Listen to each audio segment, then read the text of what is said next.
things that I think are going to last, that are going to be intrinsically safe, and they're not going to be dependent on a grid operating. Yeah.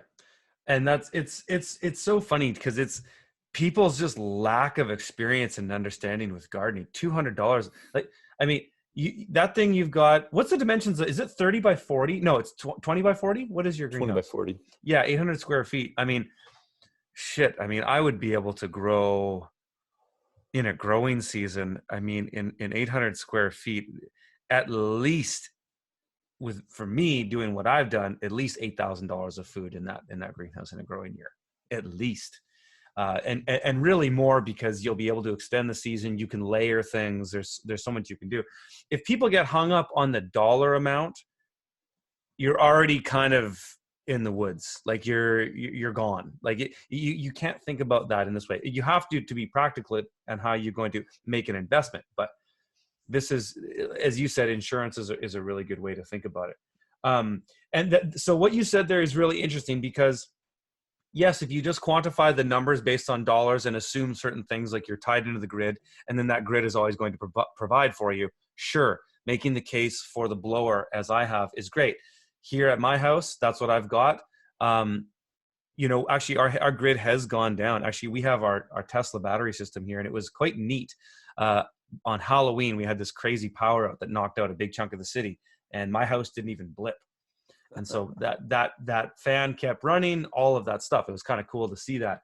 But I think you're right, man. In an off-grid context, like you said, if you need to spend another $6,000 on solar infrastructure to hook that up, and then knowing that that's always going to be a constant draw, there's going to be times in the year when you're off-grid where there's so many more valuable things that you could put energy towards, that making that, because you said it was was it $8,000 to get the polycarbonate on that greenhouse, Rob? Yeah, it was actually about 6, and then I could have got it for way less. Actually, I screwed up in that I did 6 foot wide stuff instead of 4 foot wide, and that allowed me to put my trusses at 3 foot intervals instead of 2 foot intervals. Oh. And the reason that I wanted to do that was to increase the amount of solar energy that I can get. Like, you can imagine, if you got trusses 2 feet apart, that's pretty tight in a greenhouse. It's pretty tight. And so 3 feet makes a big difference. But in order to do that, I had to get 6 foot wide poly, which is great. I love it. It's beautiful stuff. But I had to pay $1,500 to have it shipped, because it took up 2 skid spaces on a truck, right, times 24 feet. Right. So what would you have done to mitigate that cost then? I probably would go back to 2 foot centers.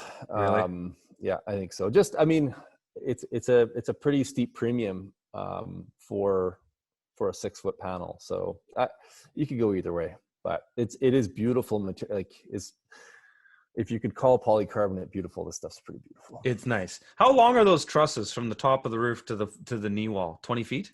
24. So those are those 2 by 6, 2 by 6 by 24? No, 2 by 12. 2 by 12. Beautiful. Wow. Fur, clear fur, and we cut in the 2 by 4 purlins. It's gorgeous. Wow. What do you think about using steel in that context? Oh yeah, it's great. I mean, but a lot more expensive. I don't know. I mean, those actually, they probably would be more expensive. Those 2 by 12s are only $100 each, which surprised me.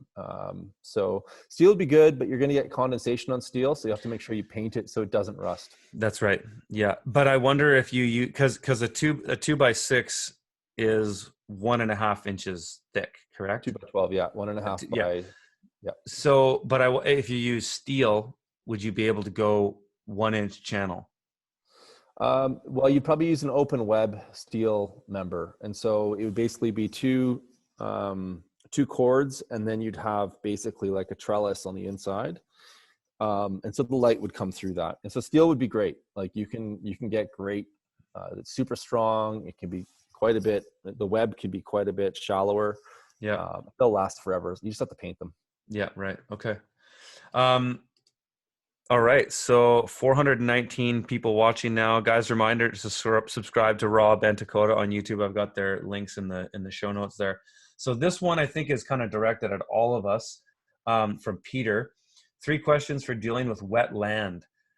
Dakota's got quite a bit of wetland on his property, so he might shed a lot of light on this one. My property contains and is adjacent to wetlands, largely flat with one gully that turns into a stream with wet weather. 10 inches of topsoil with sand soil underneath. Water table is very high. 1, how to manage wetsuits on flat How to manage wetsuits on flat ground from form after rain. I'm considering a combination of deep wood chip pathways and raised beds for my main garden area. 2, what trees/bushes to plant to suck up excess water. I'm looking at planting willow trees in a couple of spots, cedar hedging that could use guidance on bushes that like to suck up water. And then 3, suggestions for managing mosquitoes. I'm already teeming with frogs, and I'm thinking of throwing up some bathhouses. So could you go through those 3 things again? It was how to manage wetsuits. Wet spots, I think. Wet spots on flat ground that form after rain. Yeah. And he's considering wood chip pathways and raised beds. 2, what trees and bushes that suck up excess water. He's looking at doing some willow and some spots and some cedar. And then suggestions for managing mosquitoes. Okay. So the first thing, and thank goodness I didn't hear anything in the question that made it seem like it was like, how do I drain all this water away? Yeah, right. Because that's typically what we hear is I bought a swamp and I don't want it to be a swamp.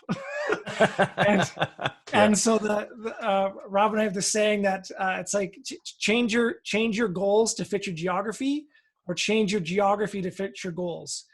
But like don't try to, and by change I don't mean like modify the existing place. I mean physically move somewhere else, because you're going to spend so much energy trying to make your land be something that it doesn't want. So that's the first thing. But it sounds like he's already thinking like that and trying to, how do I kind of work with the land. So in terms of the wet spots, I mean, like one option would be like, it's like, could you actually make them like more wet? Like, make more ponds or some kind of connect them together with a swale or something like that, and plant them to cattails or some kind of a productive plant that would do really, really well there. And then figure out, probably his biggest challenge is just access through those areas. And so this is where, like on my property, and if you check out some of the drone tours that I've done and Curtis has done as well, and Rob, of our property, I chose really strategic locations to cross my kind of wetland areas, and I built dams across those areas, so I'd have a really good high access way. But then I also backed up a bunch of water so that I had a really good dam. But now I can actually flood. I can, using a monk pipe, which is just like a 90-degree elbow, whatever diameter pipe you want to use. I use 6-inch because it's kind of the biggest you can manhandle by yourself, and that allows me to actually to control the levels of water on either side of my dam, and let it flow across my property. So that'd be my thing, is just like, find a really good access way, like, get some topographical data if you can. I don't know. Did he say where he was, Curtis? Is he in the States or Canada? Doesn't say. Okay, because the regardless, Robin and ours contour map generator is now live. So if you go to contourmapgenerator.com, you can get a free preview of a contour map for anywhere in the world. So the data it changes, the quality of the data it varies depending on where you are in the world. So make sure it's good data before you buy it. But from that you can figure, okay, here's where my ridges are. Here's a good place to build a dam. Here's where I can do some water management stuff like that. That's what I would personally focus on, is getting really good topographical data. In terms of trees and bushes that can help moderate that, it sounds like he's right on the right track. Look at the ecosystem around you, figure out what's doing really, really well there, and then try to find analog species. So, if you've got You know, if poplar is growing really well there, okay, maybe there's some cultivar poplars, some hybrid poplars that'll grow faster. If, you know, you've got, you know, certain kinds of willows, again, maybe there's cultivar willows that can grow there, stuff like that. But also look into a lot of the like aquatic plants, like the more, what are they called? Like herbaceous perennials, things like cattails, duck potato, you know, wild rice. We did a video on that at your place, Dakota. Yeah, exactly. Yep. It's like, or even like duckweed is another thing that we grow on our place. There's, or if depending on where you live in the world, aquaculture, like in terms of fish, is a very viable system. And so maybe like if you have this much water, maybe just digging more ponds, using that clay or subsoil to build really good access roads so you don't have wet spots anymore, and then putting in, if you can legally stock it with you know, some native fish in your area, and then put some, you know, trees and shrubs around that. There's crazy systems like, for example, say you've got I think mulberries. I've heard Bill Mollison talked about this. So mulberries is a tree that produces a ton of fruit, and then they attract a lot of insects, and one of them can be like silkworms. And so in the Orient, they'll actually plant these mulberries on next to their aquaculture ponds, overhanging the banks. Brilliant. So that these silkworms, when they're eating all the fruit in the mulberry trees, they drop off into the pond and they feed the fish that are in the pond. So it's like, are there any other, you know, plants that could, you know, drop stuff into the pond to feed those things? And then for the mosquitoes, one of the things that I found really effective in terms of ponds for my area is a species of fish called fathead minnows, or Pimpaphae promilis is the Latin name. And they're about 2 inches long, 2 to 3 inches long, and they're native everywhere in the world. And they thrive off of like algae and like mosquito larvae and stuff like that. But they'll grow in like, in, you know, an inch of water that's like pure mud. Like they're super hardy. And but like ducks is another one. But I mean, as like a lot of times, like it's the shallow water isn't really the problem. It's actually like the wet grass and stuff like that. So that's where, you know, having, you know, grazing animals or some kind of a grass management program can be really helpful. And another thing that I actually I can't remember where I heard this from recently, but apparently, what are they called? Dragonflies. They're like a major predator of mosquitoes, and because the dragonflies, they prey on them in the water and in the air, because when the dragonflies are nymphs and they're kind of swimming around the water, they'll actually eat the eggs, and then when they fly around, they'll get them there too. Oh wow. However, the problem with dragonflies is that they apparently require like 7 years of like healthy wetland in order for them to be able to breed properly. And so there's this kind of delay, because mosquitoes are like this opportunistic species that can, you know, they can lay eggs and hatch within like a few weeks and cycle their numbers, versus dragonflies take 7 years to build their numbers up.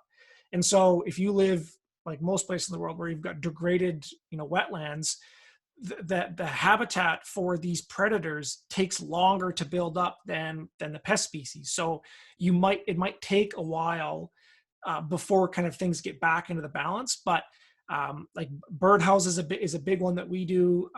We try to encourage. Actually, I had a crazy. I didn't realize this, but my woodshed is filled with bats.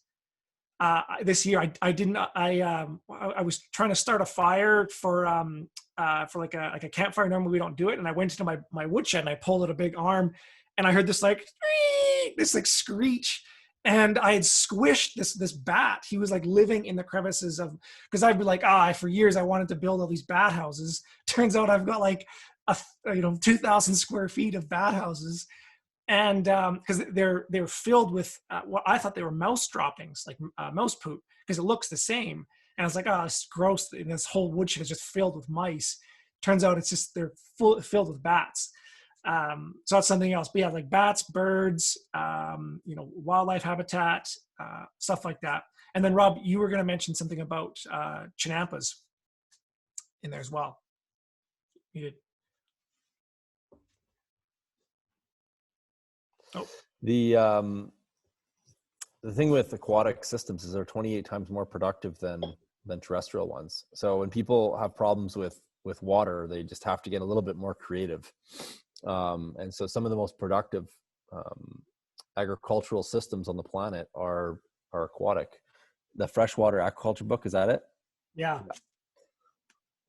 So what was this, the tribe in Mexico that lived in Mexico City? I can't remember right now. The Aztecs, maybe. Anyways, they basically dug their wetlands out. So as Dakota was saying, they enhanced the depth of the water, and then they grew on these islands that they would stake with willow trees. So you're right on the right track with willow. And so you probably just need to increase the level of productivity on your property.